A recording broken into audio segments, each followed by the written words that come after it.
sur la chaîne AG Entrepreneur. Aujourd'hui, petit sujet, French Tech, Startup.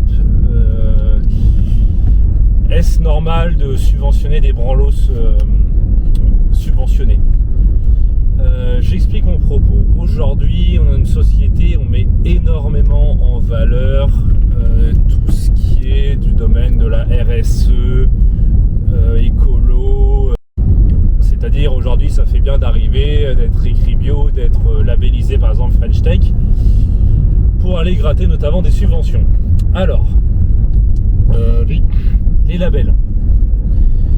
Les labels, quoi en penser, notamment French Tech. Alors, moi j'ai un peu de mal avec ça parce que je trouve qu'il y a un énorme mépris de toutes ces boîtes qui font des levées de fonds et qui n'apportent pas spécialement de valeur, voire en apportent aucune. C'est plausible aujourd'hui qu'une boîte qui se fasse des résultats négatifs, donc qui ne gagne pas d'argent, soit valorisée.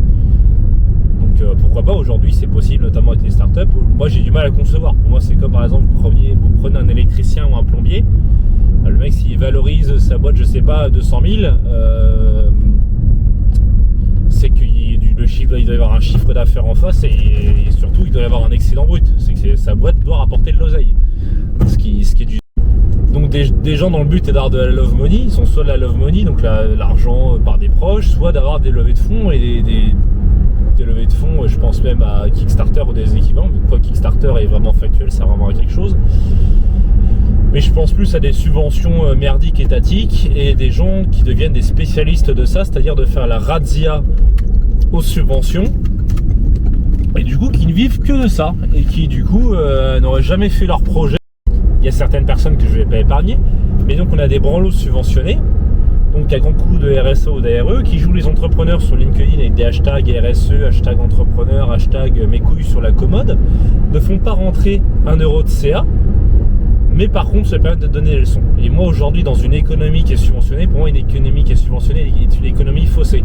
C'est-à-dire que si on fait un Monopoly, que vous et moi on commence à acheter des baraques, que moi j'ai plus de pognon et que je commence à taper, aujourd'hui on n'a plus que ça. Et donc aujourd'hui pour moi ça n'a plus de sens. On a une économie qui est faussée par toutes ces boîtes gavées de subventions. Et aujourd'hui on ne sait plus réellement ce qui doit tourner et ne doit plus tourner. Alors c'est pas spécialement grave quand on sait lire des bilans, interpréter, c'est pas forcément grave, mais ça veut quand même dire qu'il y a des gens, des acteurs économiques qui rentrent dans les statistiques, alors que factuellement ils valent zéro. Encore une fois, j'ai rien contre ça. Si on est obligé de vivre d'autres choses, c'est que la chose n'est pas viable et que factuellement c'est pas possible. C'est pas possible. On peut pas dire ma boîte fonctionne, ça tourne à fond, machin.